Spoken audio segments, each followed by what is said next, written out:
DRDGold reporting a 17% rise in third quarter headline earnings per share. That's to 14 cents. The gold producer saw a 16% increase in revenue. That's to 531 million rand. This is production of the precious metal increased by 3% to 35,000 ounces. So let's make sense of the figures now. We've got Craig Barnes, CFO at DRDGold, joining us. Craig, it's good to have you on Closing Bell today. So let's start off with the gold production up 3%.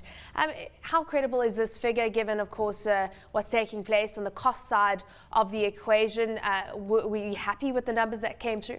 We're fairly encouraged. I think what it's showing us is our new circuit linking our crown operation to Ergo is bedding down, and we're seeing consistency in terms of production. And we are meeting our guidance or target production numbers that we've put out. Mm-hmm. So looking at the cash side of the equation, I mean, you've got cash operating costs up 3% to $1,111 an ounce. Let's firstly look at the efficiency strategies that you've put in place. Tell us about some of those. Are those yielding the results? Have you seen that starting to come through already in the numbers we saw today? Well, yeah, costs, I mean, in the mining industry, but in particular the gold mining industry, are always an issue. You were talking earlier about wage negotiations coming up. So I think those costs going forward are going to continue to be under pressure. And as you've said, what we've been trying to do is focus on efficiencies in terms of our recoveries, which will effectively counter any cost pressures that there are and ensure that we keep our costs, our unit costs, fairly stable. Will they though? I mean, you say hopefully, effectively offset increases in costs, but it's not just about mining wages. It's about Eskom. So many pressure points right now. So do you think that you can gain enough from efficiencies to offset those increases? Yeah, so on average, you're probably looking at in the gold mining industry throughout between 10 and 15% year-on-year price increases. And our aim is to try and improve our recoveries by 16%. So that should set off a lot of those cost increases. Yeah. Talk to us about mine negotiations in South Africa right now. It's everyone's saying it's going to be a tough year, a very sensitive time in South Africa, given what's taken place, certainly at Marikana. What is on the table in terms of the outlook for the percentage increase you're going in for? I think the biggest issue for us as gold miners or throughout the mining industry is the uncertainty. I don't think we actually know what we're going to receive. We know that there is rivalry between AMCU and NAM, so we're expecting quite large wage demands. Mm-hmm. However, for our company, we are a smaller company with much smaller labour force. We're far more automated, so we're hoping that it'll have less of an impact on us than some of the other gold miners. Mm-hmm. So how much more automated can you become?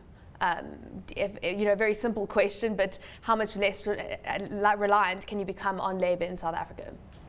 Well, I think it's all technology, so it's how far can you improve technology, not just recoveries or efficiencies in your plants, but also in looking at innovative technology in terms of getting material to the plant. Mm-hmm. And I think it's fairly, I don't think there's a limit on the type of technology that you could potentially bring into an operation like ours. And does it exist? I mean, do you have that technology right now? No, and I think it's something that will develop over years to come. And it's something that we definitely plan to spend a lot more money on, research and development. Yeah. The gold price, obviously very topical. We are seeing a recovery, and certainly a recovery in gold shares on the day today. But this gold price at $1,400 an ounce, say, what does that mean for DRD right now? Yeah, so if you have a look at our all-in cash costs, which are fairly topical in the gold mining industry, we're sitting at around about $1,300.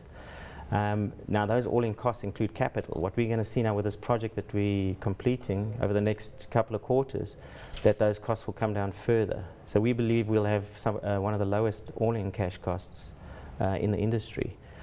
But as a gold miner, we're obviously expecting that the gold price will rise. How much further can that come down from 1,300? Well, if you look at our costs going forward, our cash costs and including capital, around about $1,200 would be the new break-even for us, mm-hmm. $1,200, $1,250. But as a gold miner, we're pretty bullish on the gold price, that it is going to increase going forward. Why do you say that? It's just some of the fundamentals that you're seeing. I think a lot of the problems that created this crisis in the world have not been corrected. We obviously expected volatility, and we've seen a drop in the gold price, but you can see how quickly it's recovering, which to me shows that there's still a lot of uncertainty as to whether Europe and the US are going to recover as they've been forecasting. But just to reiterate, 1,300 is the break even right now, and it will go down to 1,200 when you start taking out those capital costs. That's correct, yes. Thank you so much for joining us today. Appreciate your time. To, of course, break down the numbers. Craig Barnes, CFO at DRD.